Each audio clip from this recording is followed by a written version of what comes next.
अकोला के Dabki road police थाना क्षेत्र में हुई हत्या का पुलिस ने खुलासा कर दिया है। इस मामले में मृत महिला का पति ही आरोपी निकला।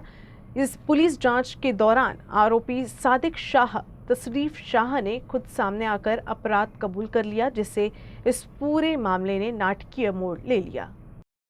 6 अप्रैल को अन्नपूर्णा माता मंदिर के पास स्थित एक लेआउट इलाके में एक महिला का अधजला शव बरामद हुआ था। खास बात ये थी कि शव का चेहरा पूरी तरह जला दिया गया था ताकि उसकी पहचान न हो सके। इस घटना से पूरे इलाके में सनसनी फैल गई थी। मामले की गंभीरता को देखते हुए पुलिस अधीक्षक अर्चित चांडक के मार्गदर्शन में उपविभागीय पुलिस अधीक्षक सुदर्शन पाटिल, स्थानीय अपराध शाखा के पुलिस निरीक्षक Shankar Shelke, Dabki road police station के पुलिस निरीक्षक दीपक कोली, सहायक पुलिस निरीक्षक अभिषेक अंधारे और पुलिस उप निरीक्षक अनिल चौहान ने मौके पर पहुंचकर जांच शुरू की।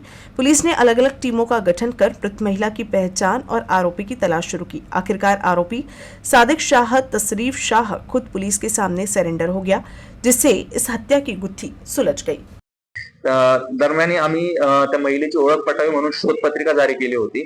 त्या शोधपत्रिकेच्या याच्यावर आमचे पोलीस स्टेशन, पोलीस निरीक्षक आणि स्टाफचे नंबर वगैरे होते, त्याच्यावर काही माहिती आम्हाला मिळाली आणि त्या माहितीच्या आधारे ती महिला अमुक अमुक असू शकते अशी एक माहिती होती। त्या अनुषंगाने त्या अँगलने आम्ही थोडा तपास केल्यानंतर आम्हाला ती खात्री पटली आणि आज रोजी आरोपी जो आहे त्याला डाबकी रोड पोलिसांनी ताब्यात घेतलं। त्याच्याकडे चौकशी केल्यानंतर अशी माहिती मिळाली की ते वाशिम जिल्ह्यातील मंगरुळपीर या तालुक्यामधले आहेत। त्यांनी लग्न करून ते मुंबईला होते वर्षभर।